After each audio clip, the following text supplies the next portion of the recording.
Hello dear student, welcome back to this channel. तो आज हम करने वाले हैं article number 2 and article number 3, यहाँ पर आपको इसके अंदर करवाने वाले हैं। ठीक है, तो डियर आर्टिकल नंबर यदि हम 2 की बात करें तो इसके अंदर हमें कौन सी स्टेटमेंट दे रखी है वो मैं आपको दिखाता हूँ।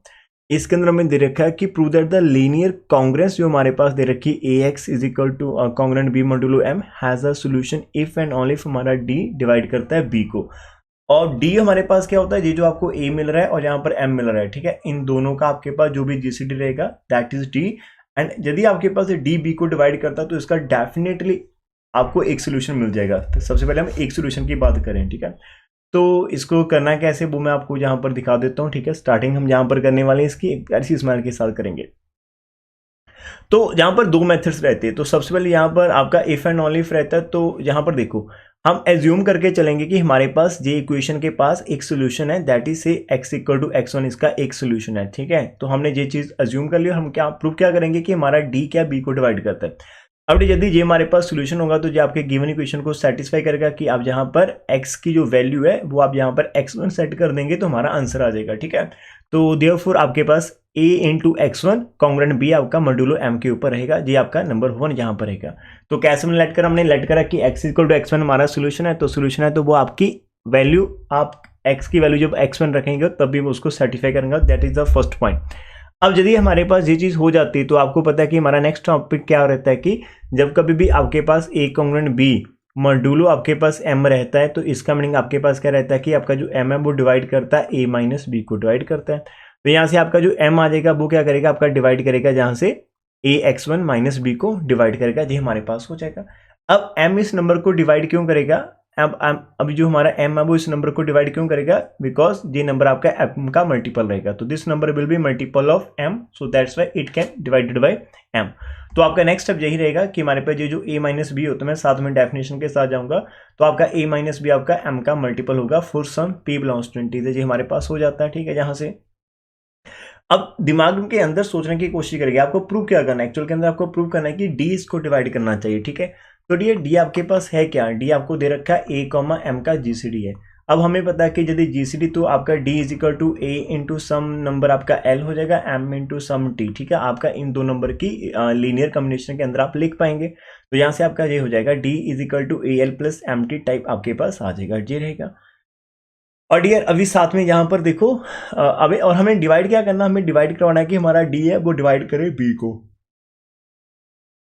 तो यहाँ से बी की वैल्यू निकाल कर रखते हैं। ठीक है, तो यहाँ से आपका आ गया था, पहले तो ये स्टेप आपका आ गया कि m आपका डिवाइड करेगा तो ये जो नंबर आपका है वो m का मल्टीपल होना चाहिए। जहाँ से b की वैल्यू निकालो, b को दूसरी तरफ लेकर जाओ और p को आप इस तरफ लेकर आ जाओ। तो आपके पास a x1 minus M P is equal to B के इक्वल आ जाएगा। तो ये यहाँ से आपकी b की वैल्यू आ गई। ठीक है, तो डियर b की वैल्यू आपके पास कितनी आ रही है, तो b अभी आपने निकाला यहाँ से a x1 है माइनस m ऑफ p है। ठीक है, और डियर यहाँ से आप देखो ध्यान से, यदि आपके पास यहाँ कुछ ऐसा है, अब यहाँ से यही चीज़ आप निकालने की कोशिश करोगे कि डी हमारे पास क्या है, जीसीडी ऑफ ए एम है। तो इसका मीनिंग ये आपका ए को भी डिवाइड करेगा, ये आपका एम को भी डिवाइड करेगा। तो इसका मीनिंग ए के साथ आप कुछ भी x1 लगाना चाहते हो लगा लो, और m के साथ भी यदि आप p लगाना चाहते हो तो लगा लो। तो इन दोनों के प्लस को भी डिवाइड करेगा और इन दोनों की सब्ट्रैक्शन को भी डिवाइड करेगा। तो d डिवाइड करेगा a x1 minus of M P को डिवाइड करेगा। तो दैट इज d हमारा डिवाइड करेगा b को। तो डी हमारा b को डिवाइड कर रहा होगा आपका। अब d आपका b को डिवाइड करके यही तो हमने प्रूव करना था। अब हमारे पास अभी पहले के इसके अंदर आपने क्या करा कि हमारे पास जो गिवन इक्वेशन है that is a x equal to b, उसके पास यदि एक सोल्यूशन रहता है, यदि आप मानकर चलते हैं कि उसके पास एक solution x equal to x1 है, तो देन आपके पास यहाँ से क्या होगा, तो देन आपके पास उसका जो d है that is a com m का जीसीडी है, या फिर आप उसको हाँ एचसीएफ कह सकते हो, जीसीडी कह लो, वो आपका डेफिनेटली बी को डिवाइड करा होगा। तो जो आपका एक पर यहाँ पर ऑलरेडी कर रखा है, तो मैंने बुक से करवा दिया, इसके अंदर ज़्यादा नहीं डिफिकल्ट नहीं है, ये हो गया। तो हम यहाँ से ये कह पाएंगे कि हेंस हमारे पास A X congruent B modulo M के पास एक सोल्यूशन यहाँ से आ जाता है। ठीक है, हमारे पास इट हैज़ अ सोल्यूशन कब, जब आपके पास इंप्लाइज करता है डी डिवाइड बी। अब सेकंड आप दूसरी तरह से करेंगे, हम लेट करें कि हमारा डी क्या करा, वो बी को डिवाइड करा, और हमें ये सोल्यूशन प्रूव करना है कि इसके पास एक सोल्यूशन है। अब ध्यान से देखना डियर, आपका डी यदि बी को डिवाइड करता है, इसका मीनिंग बी हमारे पास क्या होगा, मल्टीपल ऑफ डी होगा फॉर सम क्यू। तो ये आपने ये वाला स्टेप आपके पास यहाँ से आ जाएगा कि B is equal to multiple of D that is D Q के इक्वल हो गया for some integer. And at the same time D हमारे पास क्या है, GCD of A comma M है, तो इसका मीनिंग डी हमारा लीनियर कम्बिनेशन ऑफ ए और एम का रहेगा for some L and T आपने यहाँ पर लिख रखा है, ये आपके पास इंटीजर है। आप यहाँ पर एल और टी को कुछ और भी यूज कर सकते हैं, ठीक है। अभी तक हमने ये बात करी कि हमारे पास b कैसा है, that is d into Q है, और साथ में हमने ये भी कह दिया कि d हमारे पास a कॉमा m का जीसीडी था, तो इसलिए d हमारा क्या रहेगा, a into L plus M into T रहेगा। तो ये d की जो वैल्यू आपने यहाँ पर पुट कर देनी है, तो आपके पास जो b आ जाएगा वो a l आ जाएगा प्लस m इंटू टी आ जाएगा इंटू आपके पास q रहेगा। तो जो आपके पास b आ जाएगा दैट इज a आपका q इंटू एल रहेगा और m into T into Q रहेगा, ठीक है। तो यदि आप हम इसको एक तरफ रख लेते हैं m को, ठीक है, हमें तो ये शो करना है कि हमारे पास एक्चुअल के अंदर आपका सोल्यूशन क्या रहना चाहिए, हमें ax1 congruent b modulo m करना है। तो ये कब हो पाएगा, जब आपका m डिवाइड करेगा ax1 माइनस b को डिवाइड करेगा, तो कुछ ऐसा चाहिए आपके पास, ठीक है। तो इट इज़ सो सिंपल कि हम यहाँ पर क्या करेंगे, आप लोग यहाँ पर एक चीज़ कर सकते हो कि एम टी को मैं दूसरी तरफ लेकर चला जाता हूँ इस तरफ, और b को मैं इस तरफ लेकर आ जाता हूँ, तो हमारे पास क्या आ जाएगा, that is A Q L है, और माइनस का भी दूसरी तरफ हमारा m चला जाएगा, माइनस में t इंटू क्यू हो जाएगा, ऐसे आपके पास आ गया। तो डियर इसको हम लिख पाएंगे आराम से, यहाँ पर इसको हम लिख पाएंगे, मैं आपको दूसरे पेज पर स्लाइड पर करके ही दिखा देता हूँ, ठीक है, पूरे का पूरा, डोंट वरी अबाउट दैट, आप जस्ट देखना ध्यान से।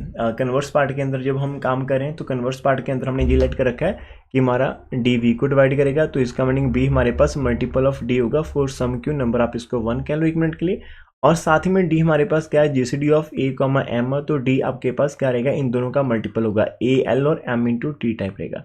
तो इस डी की वैल्यू आप यहाँ पर जब रखोगे तो डियर आपके पास वी की वैल्यू आ जाएगी, ए एल आ जाएगा, एम इंटू टी और साथ में क्यू आ जाएगा, और B is equal to A L, हमारा ए क्यू इंटू एल आ गया, और साथ में एम क्यू इंटू टी के इक्वल आ गया। तो डियर यहाँ से आप क्या करोगे, हमें ये चाहिए तो आप इसको दूसरी तरफ लेकर जाओ और इसको एक तरफ लेकर आओ। ऐसा मैं बोल क्यों रहा हूँ, बिकॉज आपको ये प्रूव करना है कि हमारे पास कोई ना कोई x1 यहाँ पर आ जाता है इंस्टेड ऑफ x की, उसका जो b के साथ कॉन्ग्रेंट क्या मॉड्यूलो m के ऊपर हो, दैट इज आपका जो m है वो कहीं ना कहीं डिवाइड कर रहा होना चाहिए ax1 माइनस बी को, दैट इज ये जो आपके पास ax1 माइनस बी आपके पास m का मल्टीपल होना चाहिए। और यू कैन से दैट कि आपके पास कुछ यदि आप, हाँ ऐसा कुछ भी होना चाहिए, तो ये चीज़ मैंने को चाहिए, मेरे को a चाहिए, v चाहिए और m चाहिए, ऐसा चाहिए। तो हमने यहाँ से इसको सॉल्व करना है, तो हमारे पास a वाली साइड में b वाला चाहिए, तो हम a वाली साइड में b वाला लेकर आना चाहेंगे और m वाली साइड को दूसरी तरफ रखेंगे। तो that is a q into L आपके पास है, माइनस का v कर लेना, दूसरी तरफ आपका minus m into Q T आ जाएगा, और आफ्टर दिस हमारे पास क्या आ जाएगा, a यहाँ पर आप एज इट रखो, क्यू एल को ब्रैकेट में डाल दो, जहाँ पर आप माइनस का v रहने दो, जहाँ पर m को पॉजिटिव कर लो, माइनस क्यू टू को आप प्रेजेंट ब्रैकेट में डाल दो। अब ये आपका पूरे का पूरा ऊपर वाला ही आपको दिख रहा है कहीं ना कहीं से, तो आप यहाँ से लिख पाएंगे कि जैसे हमारे पास जो m है ना, तो आप यार इसको ना x1 मान सकते हो, इस पूरे को आप x1 लिख सकते हो, यहाँ पर माइनस रहने दो ना, ये आपका m और यहाँ पर इसको आप r करना चाहते हो r कर लो, तो आप लिख सकते हैं कि r is equal to minus Q T, और आपका जो x1 है वो that is q into L आपके पास आ जा रहा है, ठीक है। तो यू कैन से दैट कि यहाँ से आपका जो m रहेगा वो आपका क्या रहेगा, डिवाइड करेगा ax1 माइनस वी को डिवाइड करेगा, और इन कॉन्ग्रेंस आप लिख पाओगे ax1 आपके पास कॉन्ग्रेंट b रहेगा, मॉड्यूलो किसके ऊपर, m के ऊपर रहेगा। तो यहाँ पर कहीं ना कहीं आप ये कहीं लिख पाएंगे कि आपका x इक्वल टू x1 क्या है, इज अ सोल्यूशन। तो ये आपके पास एक सोल्यूशन हो जाता है, किसका सोल्यूशन हो जाएगा डियर, आपके पास it is one solution of आपके पास ए एक्स कॉन्ग्रेंट बी होगा। तो ये आपके पास यहाँ पर गारंटेड आ जाती है, एक ऐसा सोल्यूशन आपको मिल जाता है, कब, जब आपका डी जो नंबर है वो डिवाइड करता है बी को, तभी ये सारी की सारी पॉसिबिलिटीज आपके सामने रहती है। एक बार इसको आप नोट करना चाहते हैं तो ये आप यहाँ से नोट कर सकते हैं, अदरवाइज बुक के अंदर ये बिल्कुल डिटेल में लिख रखा है, बिल्कुल सेम है, सारे के सारे स्टेप आपके सेम ही चलते हैं। Is the solution of linear equation A X congruent B modulo M के ऊपर। तो ये हमारा आज का आर्टिकल नंबर 2 था जो हमने यहाँ पर कर रखा है, ठीक है। तो थोड़ा सा धीरे से हम चलेंगे स्टेप बाय स्टेप। अब इसी के साथ एक और आर्टिकल जहां पर आपको देखने को मिलेगा, आर्टिकल नंबर 3, उसके अंदर चलते हैं कि हमारे पास क्या दे रखा है और क्या हमने यहाँ पर प्रूव करना होता है। आर्टिकल नंबर, यदि हम 3 की बात करें तो डियर आर्टिकल नंबर 3 के अंदर हमें क्या प्रूव करना होता है कि prove that the linear congruence जो हमारे पास होती है that is A X congruent B modulo M and D congruent, हमारे पास सॉरी एक आपके पास कॉन्ग्रेंस है जो कि आप पहले भी यूज कर चुके हैं, A X congruent B modulo M, और ये भी आपको पता है कि d is equal to A M का जीसीडी, एंड अभी साथ में ये भी पता है कि आपका डी बी को डिवाइड करा है।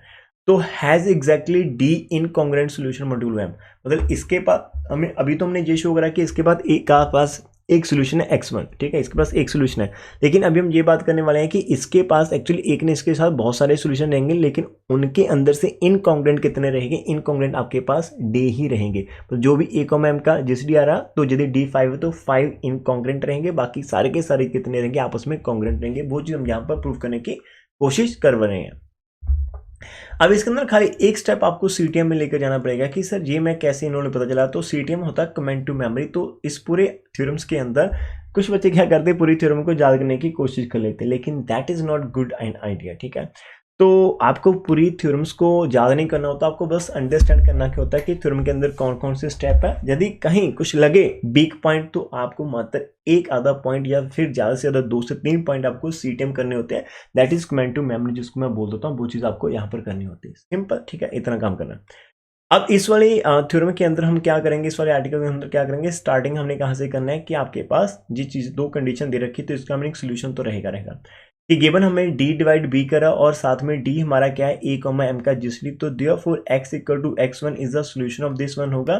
तो दैट इज आपके पास a x1 कॉन्ग्रेंट b आपका मॉड्यूलो m हो जाएगा, ये आपके पास चीज आ जाएगी। बिकॉज तुमने बोल रखा है कि d v को डिवाइड करें एंड d हमारा क्या जिसडी है, तो डेफिनेटली इसके पास एक सोल्यूशन तो रहेगा। मानकर चलते हैं कि x1 इसका एक सोल्यूशन है, ठीक है। अब ये हो गया। अब जब भी आप कोई एक सोल्यूशन फाइंड आउट कर लेते हैं, मैंने आपको याद होगा कि लास्ट वाले टाइम भी हमने करा था, यदि हमारे पास एक सोल्यूशन आया था तो बाकी सारे सोल्यूशन हम k1 इंटू मतलब कुछ ऐसा निकाल सकते थे, k इंटू एम करके, ठीक है। मतलब x1 जो आपका एक आ गया, फिर m और उसके कुछ मल्टीपल्स आप यहाँ पर यूज कर सकते थे। तो वैसा ही इन्होंने यहाँ पर कर रखा है कि लेट p भी एनी इंटीजर है, p आपका कोई भी इंटीजर सेलेक्ट कर लिया और यहाँ पर a को एज इट रखा, जहाँ पर x1 को ये क्या करने वाले हैं, जनरल लेने वाले हैं। तो x1 plus m over d into P. अब ये चीज़ आपको याद रखनी पड़ेगी यहाँ से कि सर ये कैसे आ गई, तो इसको आप स्टार्ट के अंदर कमेंट टू मेमोरी कर सकते हैं, ठीक है। आप ये चीज़ आपको याद करनी पड़ेगी। थोड़ा सा हो सकता है कि इसके अंदर मैं आई ट्राई कि यार इसका कुछ बेस्ट सोल्यूशन दे सकता, लेकिन ये आपको याद रखनी पड़ सकती, तो आप ऐसे कर सकते हो, ठीक है। बिकॉज इन्होंने p एनी इंटीजर की सॉरी बिकॉज उन्होंने p एनी इंटीजर ले रखा है, पर्टिकुलर इंटीजर की बात नहीं करे, तो दैट्स द सिंपल सा थोड़ा सा हो सकता है। तो यहाँ से इन्होंने स्टार्ट कर रखा है। देखो ये चीज़ इन्होंने ना कहीं से नहीं, इन्होंने स्टार्ट कर रखी है जनरलाइजेशन के लिए। तो आप यदि a बाहर लेते हो, अंदर x1 plus m over d into P लेते हो, तो जैसे आप ब्रैकेट ओपन करोगे तो a x1 आ जाएगा आपके पास, और यहाँ पर भी आपने m को साइड पर कर दिया, a over d into P आपके पास आ जाएगा। अब ये चीज़ समझिएगा ध्यान से, ठीक है। अब यार जब आप इसको ना ये तो आपका सिंगल नंबर है, जब आप इसको मॉड्यूलो m के साथ जज करेंगे, उसके साथ देखेंगे, तो जो m है आपका वो इस सेकंड वाली टर्म को पूरी को डिवाइड कर देगा। में इसका रिमाइंडर तो 0 आएगा, लेकिन फिर ये आपका एज इट शो होगा कि a x1 आपका आ जाएगा, जिसको आप m से डिवाइड करोगे। और जब आप a x1 को m से डिवाइड करते हो, आपके पास रेजिड्यू b बनता है। तो यहाँ पर भी आपका क्या आ जाएगा, पहले स्टेप के अंदर तो आप लिख सकते हैं कि इट इज कॉन्ग्रेंट टू आपके पास a x1 मॉड्यूलो m आता है, और a x1 जो आपके पास है वो b के इक्वल रहता है। कहाँ से, ये वाले स्टार इक्वेशन के अंदर आपका, जिसको मैं अभी स्टार लिख रहा हूँ, इस इक्वेशन के अंदर से आपको ये चीज देखने को मिल रही होगी कि हमारा जो a x1 था उसको हम b से रिप्लेस कर सकते। तो कहीं ना कहीं आपके पास कुछ ऐसा आंसर अभी तक आपको मिल रहा होगा m ओवर d, और साथ में यहाँ पर p लगा हुआ है। और हम यहाँ पर ये शो करना चाहते हैं कि ऐसे कितने एक्चुअल के अंदर सोल्यूशन हो सकते हैं। तो आपके पास एग्जैक्टली डी इनकॉन्ग्रेंट रहेंगे। इनकॉन्ग्रेंट का मीनिंग क्या रहेगा, कि आप कोई 2 सोल्यूशन निकाल लो, जैसे 2 और 3 निकाल लो, तो इट इज नॉट कॉन्ग्रेंट, आपका ये कॉन्ग्रेंट नहीं रहेगा। मॉड्यूलो 4 के ऊपर आप बात कर लो, मॉड्यूलो 4 के ऊपर इट इज नॉट कॉन्ग्रेंट, तो ये डिफरेंट क्लास के अंदर जाएंगे। अभी तक तो हमने सिंपल सी चीज समझी है। अब डियर इसका मीनिंग, अब यहाँ पर आपको ये चीज देखने को मिल रही होगी कि a के साथ कुछ लगा हुआ है, साथ में a के साथ कुछ लगा हुआ है, लेकिन उसका कॉन्ग्रेंट b में जा रहा है और मॉड्यूलो m में। जैसे आप जहां पर बोलते हो कि ax कॉन्ग्रेंट b आपका मॉड्यूलो आपके पास m हो, तो इसका मीनिंग x1 को आप क्या बोलते हैं, x1 को हम यहाँ पर सोल्यूशन ऑफ द सेट बोलते हैं। तो यही चीज यहाँ पर आपको समझनी होगी कि आपका जो x1 plus m over d into P type आपको दिख रही है यहाँ पर, और p आपका इंटीजर है, इसको हम बोलते हैं is a solution of equation number 1 का हम एक सोल्यूशन बोल देंगे। अब जहां तक आप समझो ध्यान से। अब डियर आप d से डिवाइड कर रहे हैं किसी नंबर को, मान लो आप p को डिवाइड कर रहे हो, तो p की पॉसिबिलिटीज क्या हो सकती है। तो पुट अब p को अब क्या करोगे, अब यहाँ पर आपका p है, तो यार ये आपके पास क्या रहेगा, p की पॉसिबिलिटीज आपके पास पुट हम करेंगे p, हम इसको 0 से लेकर d-1 तक पुट करेंगे and consider the set of d solution. ये जब आप 0 से स्टार्ट करते हो तो 0 वाला एक हो गया, फिर 1 से लेकर d-1 तक तो आप जा रहे हो, तो जो आपका एग्जैक्ट d है उसका रिमाइंडर तो 0 आता d आएगा, इसलिए उसको यहाँ पर लिंक नहीं कर रहे हैं, ठीक है। एक्चुअल के अंदर कुछ ऐसे ही हम यहाँ पर करने की कोशिश करे होंगे। मैं समझा देता हूँ आपको, थोड़ा सा ट्राई कर लेते हैं कि इसको क्या हम समझ पाएंगे और बेटर से कुछ और बेटर से समझने की कोशिश कर लेते हैं, ठीक है। लाइक आप 5 को यदि 2 से ये क्या हो जाता है, जब आप 5 को कहीं 2 से डिवाइड करने की कोशिश करते हो, ठीक है, 2 से डिवाइड करने की कोशिश, तो आपके पास रिमाइंडर क्या आएगा, 0 आ सकता है, 1 आ सकता है, 2 ही रिमाइंडर आपके पास हो सकते हैं, ठीक है। तो इसका यदि आप किसी नंबर से लाइक आप d से डिवाइड कर रहे हो कहीं नंबर को, लाइक हम ना हमारा x1 कुछ ऐसा था, x1 हमारे पास x1 था और प्लस उन्होंने यहाँ पर m लिख रखी है, ठीक है, m लिख रही है और यहाँ पर ओवर d रखा है, यहाँ पर p रख रहा हूँ। तो आप p और d की बात करो, यदि आपके पास p की क्या क्या पॉसिबिलिटीज हो सकती हैं, ठीक है, जहाँ p की क्या पॉसिबिलिटीज हो सकती है, तो p इक्वल टू 0 1 आप 2 ले रहे हो, 3 ले रहे हो, आप 2 से 1, आपका जो नीचे d है उसका एक कम होना चाहिए। तो यहाँ तक आपका जा सकता है d-1 तक आपके पास पॉसिबिलिटीज हो सकती हैं किसकी, p वाले नंबर की। तो जैसे आप उसकी ये आपने यहाँ पर लिख दिया, तो जैसे डियर आप p को 0 पुट करेंगे तो आपको सिर्फ और सिर्फ x1 मिलेगा, p को 1 रखेंगे तो m ओवर d रखेगा, p को 2 रखेगा तो आपके पास ऐसा आ जाएगा, p को d-1 रखेगा तो आपके पास टोटल d जो सोल्यूशंस आपके पास हो जाएंगे। अब हमने ये प्रूव करना है कि हमारे पास एग्जैक्टली d इनकॉन्ग्रेंट है। अब d इनकॉन्ग्रेंट का मीनिंग है यदि हमारे पास आप कोई भी दो नंबर यहाँ से उठाते हो तो आपस में कॉन्ग्रेंसी होल्ड नहीं होनी चाहिए दो डिफरेंट के लिए। यदि कॉन्ग्रेंसी होल्ड कर रही है तो वो नंबर भी आपके पास सेम होने चाहिए। जैसे आपने थर्ड एंड फोर्थ उठा लिया और आप कहने की कोशिश करें कि ये कॉन्ग्रेंट हो गए, नहीं, यदि आप थर्ड एंड फोर्थ उठाएंगे तो वो आपके इनकॉन्ग्रेंट ही रहेंगे। लेकिन यदि आप थर्ड उठाएंगे, मतलब एक ही नंबर को दो बार उठा लिया तो वो आपस में कॉन्ग्रेंट रहेगा। तो वैसी सिचुएशन हम यहाँ पर चेक करेंगे, ठीक है। तो अब हम यहाँ पर नंबर जो उठाने वाले हैं, तो जो P1, P2, अब इनकी जो रेशियो आपके पास रेंज है वो 0 से लेकर d-1 तक चलेंगे। आप कोई भी दो उठा लीजिएगा, अलग अलग से उठाकर रखने की कोशिश करेगा, ठीक है। या फिर इसने ऐसा मेंशन नहीं करा कि हम अलग अलग से उठा रहे हैं, जहाँ फिर हम सेम उठा रहे हैं तो सिंपल आपने कोई भी दो नंबर उठा लेने। और दो नंबर उठाने के बाद हमने क्या करा है, इसके अंदर से ना कॉरेस्पॉन्डिंग दो सेट उठा लिए, दो सेट सोल्यूशन सेट जिसको हम बोल रहे हैं, दो सेट उठा लिए। तो पहला x1 plus m over D P1, दूसरा x1 plus m over D into P2, और इसको रख दिया हमने कॉन्ग्रेंसी के अंदर। अब यहाँ से डियर आपका x1 से तो x1 डायरेक्ट कैंसिल हो जाएगा, फिर m ओवर डी से m ओवर डी भी कैंसिल हो जाएगा। तो आपके पास बचेगा P1 जो आपका कॉन्ग्रेंट आपका P2 बचेगा मॉडुलो m के ऊपर। इसका मीनिंग हमारा जो m डिवाइड करेगा P1 माइनस P2 को डिवाइड करेगा। तो कुछ ऐसा आपके पास आ जाना चाहिए, ठीक है।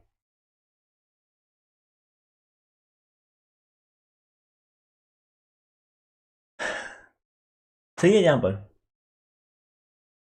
और हम यहाँ पर क्या कर सकते हैं, तो इसका मीनिंग हमारा जो डिवाइड करेगा,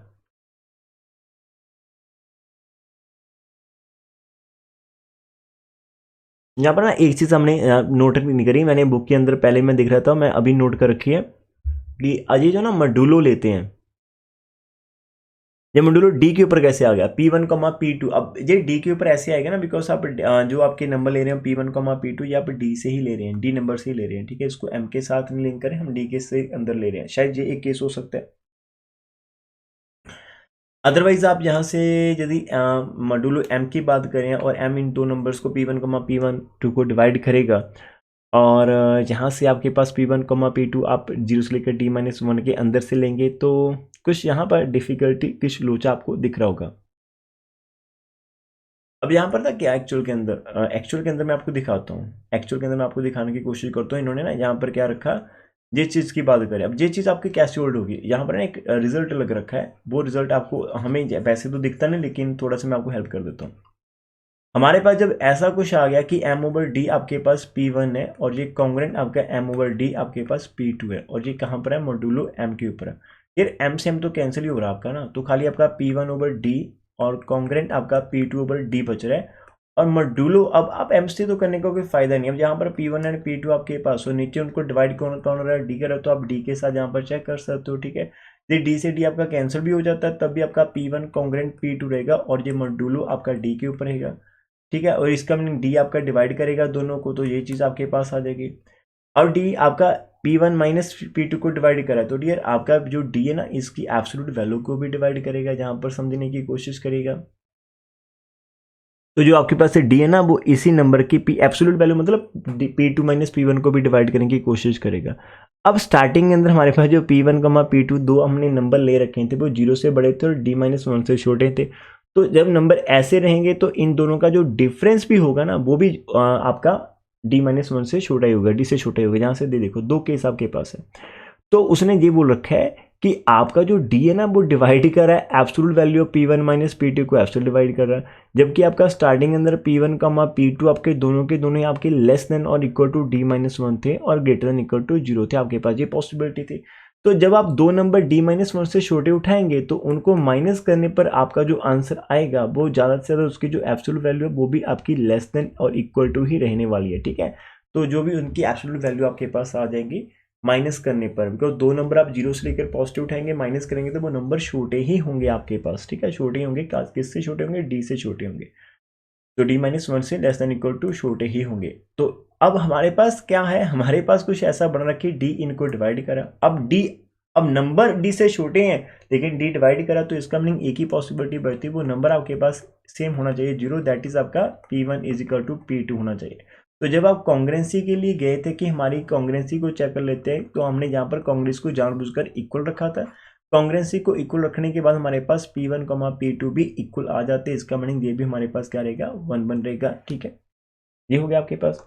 अब जहां पर देखो हमने जो दो एलिमेंट लिए थे 0, D-1 के अंदर से, वो नीचे आकर ये प्रूव हो जाता कि वो नंबर ही आपस में सेम थे, वो दोनों के दोनों नंबर आपके पास सेम रहेंगे। इसका मैंने जब भी आप ये सोचने की कोशिश करेंगे क्या हमारे पास 0 से लेकर D-1 तक के जो अंदर वाले एलिमेंट है क्या वो इनकॉन्ग्रेंट है? हाँ, वो इनकॉन्ग्रेंट है। अब इनकॉन्ग्रेंट का मीनिंग पता क्या रहता है कि आप किसी दो को यदि कॉन्ग्रेंट कर लेते तो वो आपके पास डिफरेंट नंबर कॉन्ग्रेंट होने चाहिए थे, लेकिन हमने जब कॉन्ग्रेंसी को होल्ड करा तो जो भी दो नंबर हमारे पास मिले P1 माइनस P2 वो सेम ही थे, तो मतलब हमने सेम इक्वेशन को सेम के साथ कॉन्ग्रेंट करवा दिया, तो ये तो ठीक है, लेकिन किसी और के साथ नहीं करवा पाएंगे। तो इसका मीनिंग इसके बाद जितने भी D सोल्यूशन है वो सारे के सारे आपके पास इनकॉन्ग्रेंट मॉड्यूलो M ही है, ठीक है, ये आपके पास हो गया, ठीक है। तो सबसे पहले इनकॉन्ग्रेंट शो कर दिया। अब देखिएगा आगे इसके पास कितने आएंगे, D आपने शो करना है, ठीक है। अब देखो इतना हो गया इनकॉन्ग्रेंट सोल्यूशन। अब हमारे पास x एक्चुअल में लिखा क्या था, हमने x1 plus m over d into P लिखा था, v एनी सोल्यूशन ऑफ 1 है। अब देखिएगा यदि आप इस p को डिवाइड करना चाहते हैं इसे d के साथ, बिकॉज नीचे d लगा हुआ है आपके पास, ठीक है। तो जब भी आप p को डिवाइड करने जाएंगे, p को आप डिवाइड करेंगे d के साथ, तो आपके पास क्या आ जाएगा, कुछ ऐसा रिजल्ट बचेगा ना कि p आपके पास आ जाएगा, और यहाँ पर आपके पास कुछ भी आप लिखते हो तो आपका जी आ जाएगा P into Q into sum D plus आपके पास आ जाएगा R less than equal 0 less than D, तो D की वैल्यू कुछ ऐसी आ जाएगी, ठीक है।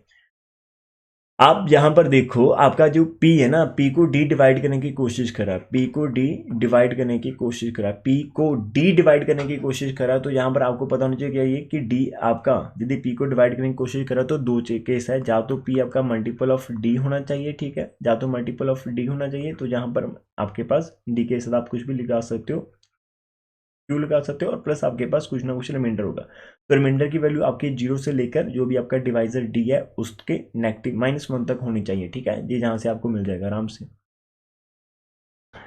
तो आपको यहाँ पर क्या हो गया, P is equal to D Q plus R आ गया, और आर की वैल्यू आपकी ऑलवेज डिवाइजर से लेस रहती है और ग्रेटर देन इक्वल टू 0 होती है।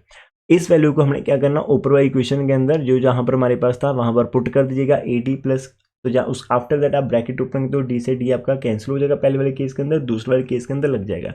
अब इसके अंदर एक तो पक्का गारंटी है कि आपके पास ये जो नंबर है ना, ये वाला एम क्यू वाला है, ये तो आपका डिवाइड हो चुका है, बिकॉज जहाँ पर पक्का गारंटी है कि क्यू हमारा इंटीजर है, तो उसके यदि m लगाओ तो ये नंबर आपका पूरे का पूरा m से डिवाइड हो जाएगा नेक्स्ट स्टेप के अंदर। यदि आप जहाँ पर लिखना चाहेंगे तो देखो ये वाला स्टेप यहाँ से कट आउट है इन द नेक्स्ट स्टेप, लेकिन x1 भी अपनी प्रेजेंट पर है और m ओवर d भी हमारी प्रेजेंट पर है, और ये मॉड्यूलो m के ऊपर चल रहे हो, और r की वैल्यू कहाँ से कहाँ तक चलेगी, कम से कम 0 से लेकर D-1 तक चलेगी, और therefore x is congruent modulo m to 1 of the element of 2 हो जाता है, ठीक है। ये लाइन आप कहाँ से लिखेंगे, ये चीज को छोड़ देगा, सिंपल आप लिख सकते हैं कि hence there exactly D solution हमारे पास मॉड्यूलो हो जाते हैं, ठीक है। इतना हमने यहाँ पर कर रखा है,